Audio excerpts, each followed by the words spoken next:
All right, time for a Valiant progress report. Since I've been back from drag week, I did make the 3-inch stainless exhaust with the Flowmaster bullet mufflers. Sounds pretty good. It's a lot louder than those turbo mufflers that were originally on this thing. Something else I did when I got home was I dropped the pan on this 440. I was having some issues with this dipstick. It was routed on the other side of this header, which made it hit the downfeed tube for the pickup. And so it was actually taking that thing and it was wrapping it back up. So I couldn't get an accurate reading on this. And when we were on drag week, the motor, we thought maybe it was low on oil because of the way the dipstick was. So we just started putting more and more oil in it and got to the point where it got to National Raceway Trail. And I'm like, yeah, this car's almost done 1,000 miles. Let's drop the oil and then put a fresh oil change on it. This motor had almost 10 quarts of oil in it. So stupid me. so, but what do you do? The dipstick said it was reading kind of funny, and I just put more oil in it to help save the motor. So something else I did was I bought stage 6 heads, and I know these aren't like the best aluminum head. I mean, these are from like the 90s, but these are Mopar stage 6 cylinder heads. Chapman, these are not the Chapman CNC ported like I would have liked, but for $500 for what I paid for them, I got the heads and the M1 intake for this for like $800. To do the trick flow top end on this motor, but I ran across a deal with these stage 6 heads.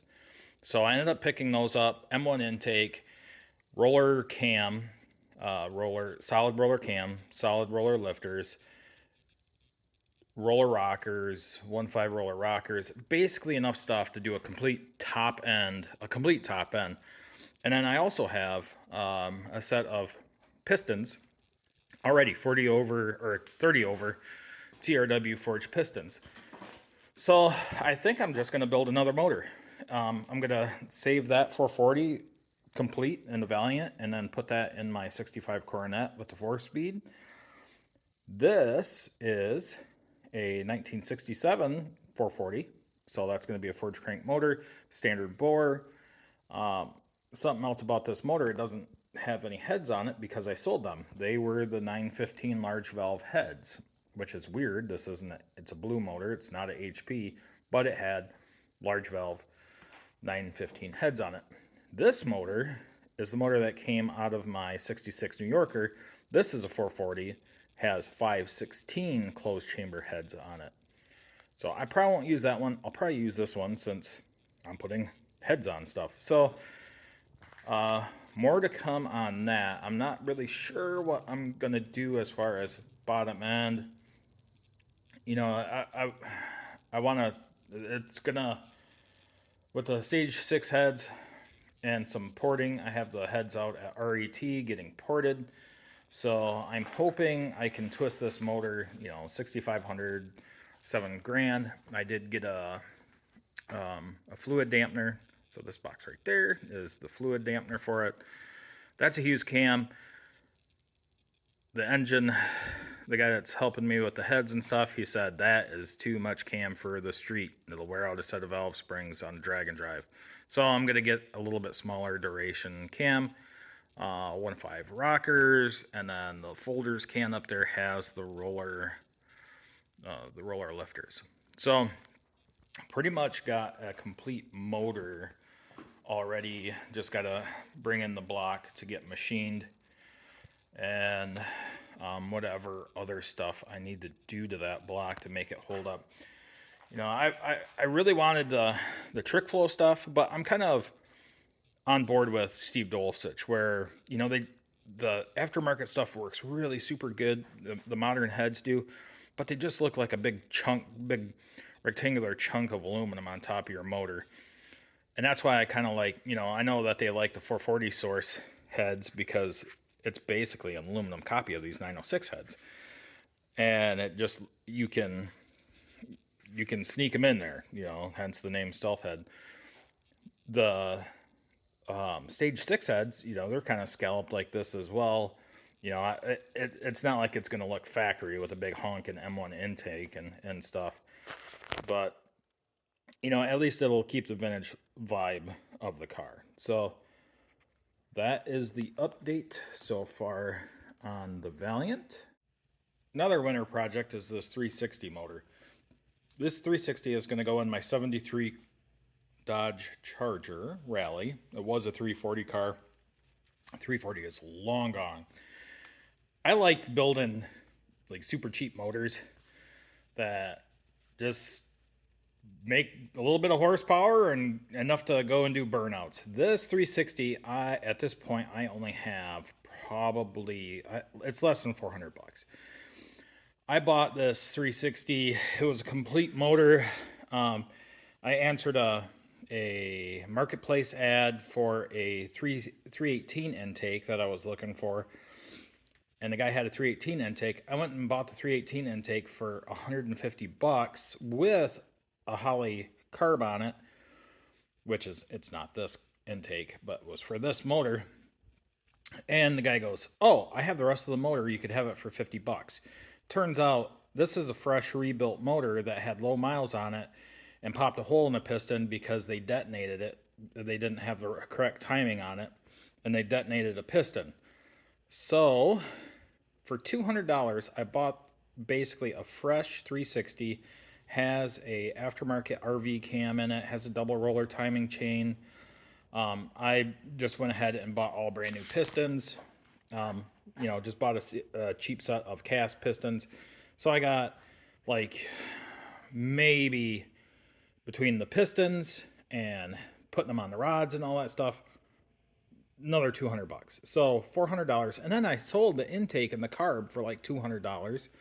So this intake off of Amazon was like 150 bucks. So not a whole lot of money into this 360, and should be a good like burnout car. The heads that I'm putting on it are actually some 302 casting number 318s. And I do this because they're closed chamber heads, and the compression ratio of 360s from that era sucks. So 318, look, if you want to find these are typically on 318 roller motors, like 85 and above. I think that motor is like an 86 318 roller motor.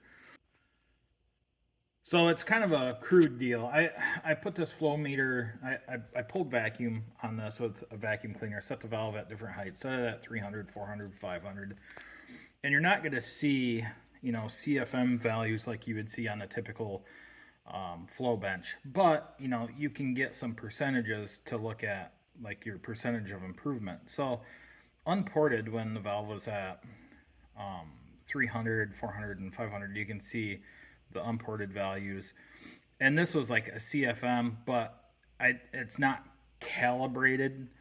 Obviously it's not calibrated correctly. So I was getting values on what I was measuring it with of like 11.2 CFM. And then at 400, 12.2 CFM. And at 500, 12.8 CFM. But you can see that this is probably a result of all that shrouding. And you'll see more later on when I explain it. After I did the intake porting and the bowl pocket porting, these are the values that increase. So it's, if you had had that flowed, if it flowed 112 CFM, it would flow 143 CFM. So I mean, I consider it scalable. So pretty good gains just from upsizing the port and doing the pocket porting. It's a gain 27%, 20%, 28%. And I did this test like multiple times across multiple chambers, and it was pretty even, within 1%. And so these are like the average values that are recorded. But when I laid that chamber back face on there, you could see the really big jump. you know, at 300 it gained 46% flow. At 400 it gained 44% flow. At 500 it gained 48% flow. So according to the tools I use to measure it, you know, it should be considerably better than this. And also, being a 318 head, small 318 ports, I did upsize them to the larger 360. I don't ever go any shallower. I don't push the bottom down, but I do go taller on the top. And I don't go like super hog wild in the throat area. I did open it up a bit. I know there's a calculation. I'd probably have to talk to Chris Hardy about that, what calculation he actually uses for the proper throat size per the valve diameter. But you know, I just went in, reduced the guide area a little bit, smoothed out some of the transition next to the guide. I don't know if you can see in there. It's kind of hard to see in there, and I don't have a flashlight handy. But I also, you know, smoothed out the exhaust ports too. So anyway, that's what I have going on for the Valiant, for the Charger, and the Coronet. So cylinder head porting and building another motor.